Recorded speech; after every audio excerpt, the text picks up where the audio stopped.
Magaramov. Oh, looks like he's trying to creep that guard up to try and secure something, but solid positional grappling and almost stubbornness from Almabayev in this position. Working those legs up after the midpoint of the first round gets a little bit difficult. Body gets very slick with sweat. Hard to secure a grip with the legs high up on the body. Decky Larkin may want to see a little bit more from the fighters fairly soon.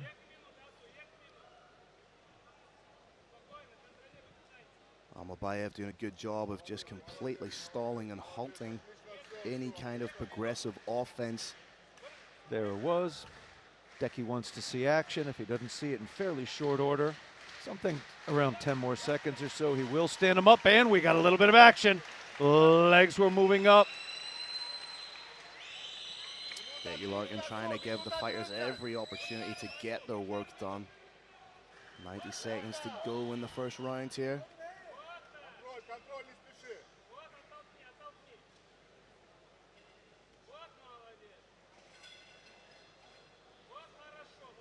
Almabayev starting to open up a little bit more with the shots, but right now in top position as far as he's concerned, and potentially the judges are concerned, he's winning the fight, so he doesn't need to take any unnecessary risks.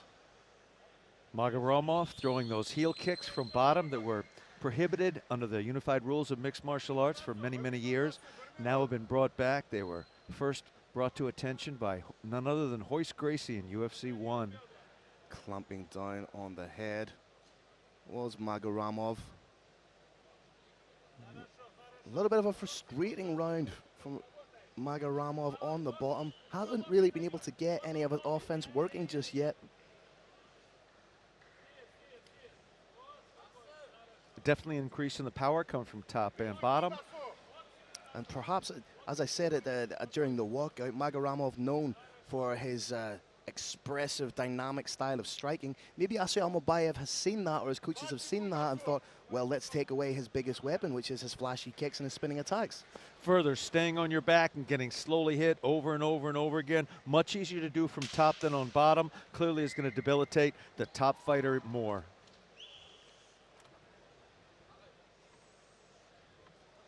Seconds away from the round ending. There it is. There you go. Solid, if not particularly eventful round for Asu Almabayev, who was able to completely and systematically shut down any offense of Imran Magaramov. Clear 10-9 round for Asu Almabayev. There was probably the biggest mistake of the round from Imran was trying to jump on that guillotine. And Carrick, if you're in the corner right now of Magaramov, what are you saying to him leading into the second round? Circle. It's that simple. He can't come straight at his opponent, or he's going to get clinched, pushed up against the fence and taken down, or the opponent's simply going to level change and take him down, as you saw right there. Thank you, Green Hill, for that terrific replay. There is the jump to guard. The forearm was not in position. That left elbow needs to be quite a bit lower for the opponent to be in danger from that guillotine choke. There was literally zero danger because of the perfect head positioning showed by Asu Almabayev. And transversely, if you're in the corner of Asu Almabayev, are you just saying to him, lather, rinse, repeat, more of the same, or are you telling him to up the tenacity, the frequency, the work rate? The corner says lather, rinse, repeat, but put the spin cycle on a little bit higher. Just do everything a little bit harder, a little bit more viciously if you would. Spinning attack from Magaramov. Replied by Asu Almabayev. I do love it when that happens in mixed martial arts, Phil. Somebody tries something real cool. Other fighter says, yeah, I can do that too. Just watch. Almabayev now stalking, perhaps trying to pressure and clinch against the cage. Try to spin an attack, but Magaramov done well just to evade it, stepping into the side. There's another spinning attack from Magaramov. And again, answered, and the double. Is it going to work? Brave Nation, is this takedown going to work? Oh, there it is. Asked, answered, yes it is. It was almost like watching something tragic happen in slow motion. You knew it was going to happen. You could just see the pain etched across the face of Imran Magaramov because he knew it was happening. It's the first takedown you learn in jiu-jitsu. Secure that body lock right above the hip. pull the hips in close, walk them backwards, drive them down. But basics win fights. Solid wrist control by Almabayev there. Maybe looking to pass that arm underneath. Nope. Magaramov gets it free. And again, shades of the first round. Quick exchange on the feet and back to where the first round played out. There's a little debate in mixed martial arts. It used to be when you took somebody down, you wanted to push their head up against the fence because it shut down their grappling game so much. Then wall walking attempts, methods to scoot your body up were developed, pushing against the cage, and now it's a little bit more of a debate. I would say the majority of fighters actually want to do what you saw Mabayev do here, which is pull the fighter off the cage, but now he's driving him right back against it. He's going to try and drive that head up hard against the fence. It means the opponent can move less, and it means any attacks that come are going to be able to come from one side only. Mabayev definitely has the cardio to sustain this type of a grinding approach. Has gone 5 rounds before in his professional career against Canadian veteran Chris Kalidzis back in October of 2019. Nice solid shot to the body, then the head. It's a very good basic ground and pound strategy in mixed martial arts. When you take somebody down, they're expecting to get hit in the head. If you hit that head first, it's what they expect, so you whack them in the body, feel that elbow come down just a little bit, then you hit the head. Close guard now for Magaramov, and as we said in the first round, in order to be offensive, he needs to open that guard, get a foot on the hip, try and create angles for himself, dig in. Decky Larkins, I believe, shortly going to want to see just a little bit more than he's seeing.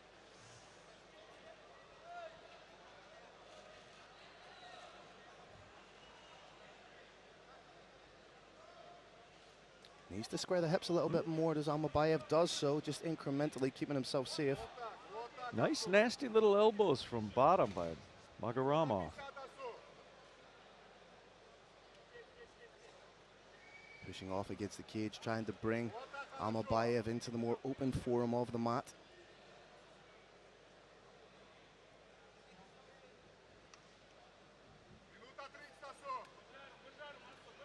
"90 seconds to go in the second round here."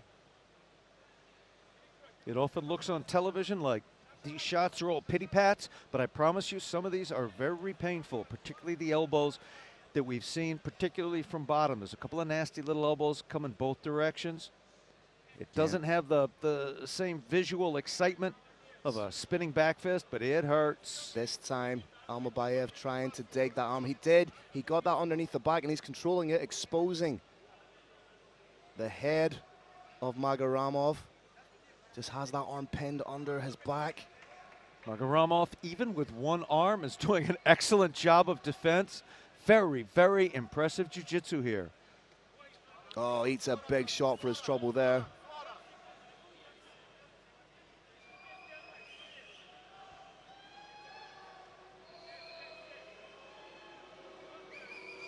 Fans in the arena getting a little bit restless. The fans are not impressed. They want to see a little bit more action.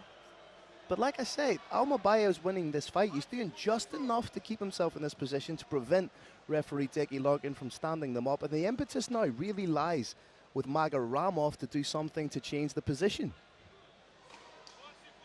One thing to understand, Brave Nation, is when those feet are crossed, when that guard is closed, it is almost entirely, purely a defensive position.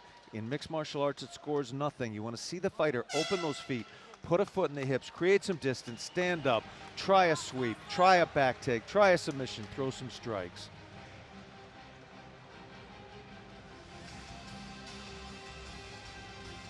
Asu Алмабаев clearly ahead, 20-18.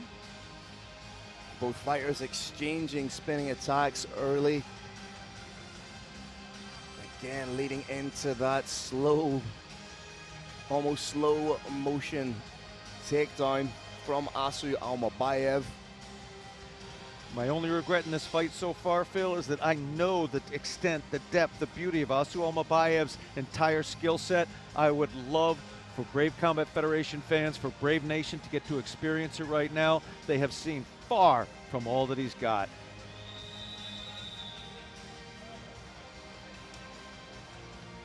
A little bit of urgency has to creep in from Imran Magaramov.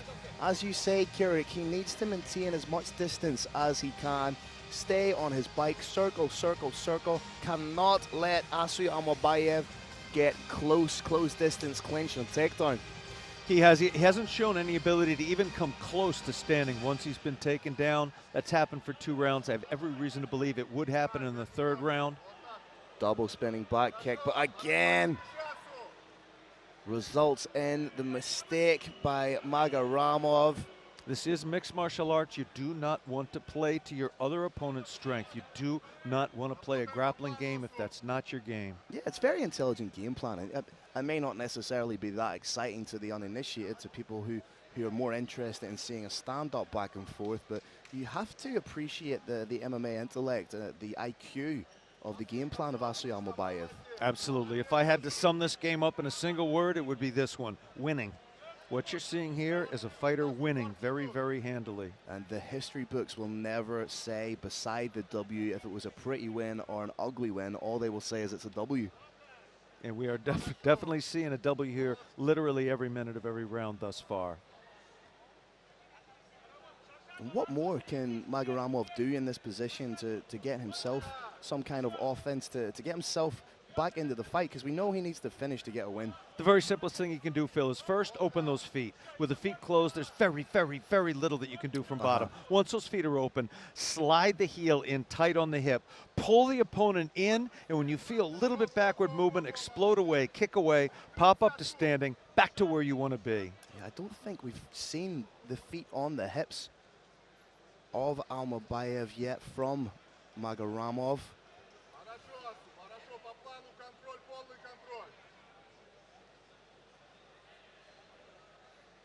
The great, little stand up here. Very good call from the bandit, Decky Larkin. Decky Larkin just became the most popular man in the arena after that stand up. Back's too close to the wall. Magaramov has his back too close to that cage. When his opponent closes, he's not going to have the distance he needs to escape. He's not implementing enough lateral movement for my liking. Just showing the jumping knee, and again, just shy with that spinning attack. And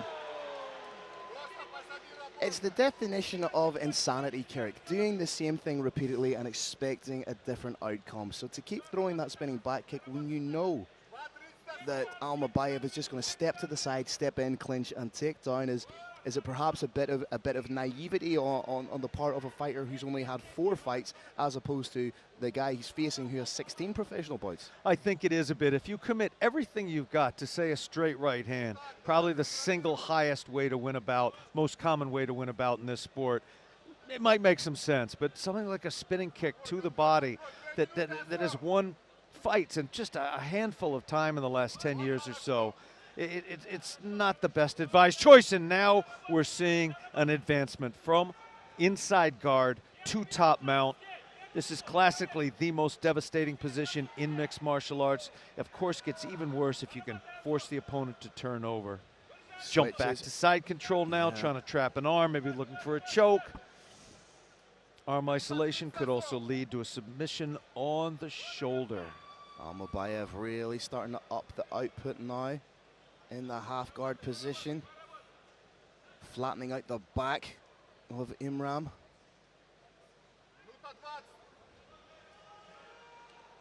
And again, it's just very, very, very smart wrestling and cage control from Алмабаев.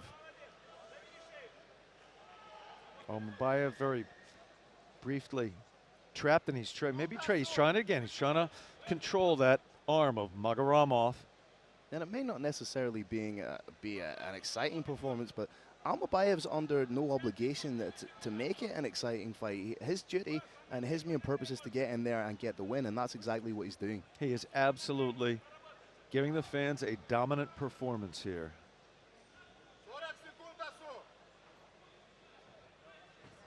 Coming up to the final 30 seconds. Magaramov had a little opportunity to scramble up to standing, didn't fully take advantage of it. Do you think fatigue might have been a factor in that? I think, Phil, that it may have been surprise. came out of nowhere just a little bit. There was a little scramble. Didn't realize until a split second too late that the opportunity was there. Wasn't able to capitalize. Didn't want to get his guard past. So fell back, accepted his opponent, moved into guard. Final 10 seconds of what has been an incredibly dominant performance from Asu Алмабаев. I would love to see the numbers to see just how much time Алмабаев spent on top control there. There are actually some MMA, there is some MMA statistics technology out there that would help you and I, Phil. Brave is looking into it. Here's another little bit of technology, courtesy of Green Hill, instant replay. Again, just dominant, smothering, suffocating wrestling from mixed martial arts. Transitions to the back, big dump takedown, and from there it was workmanlike, it was effective, and it got the job done. And again, things like that elbow to the rib on television, it may look like it's not very, very hard, but it does hurt. There was that little scramble. And once again, a return to a very familiar position in this bout, the guard. A very valuable learning experience for Imran Magaramov. When he goes back and he watches this fight, which I'm sure he inevitably will, he'll be thinking to himself, why did I continue to throw that spinning back kick? He also showed a very impressive ability to defend himself from the guard. That is the purpose of the guard, to defend yourself against a bigger, faster, stronger opponent. He did that, but what he lacked from that guard was opening the feet up and trying to, he's got a half dozen basic options, can try and stand, can try an arm drag and take the back, submit, strike. Didn't do any of that, and Carlos is now going to give us the result of the choices he made.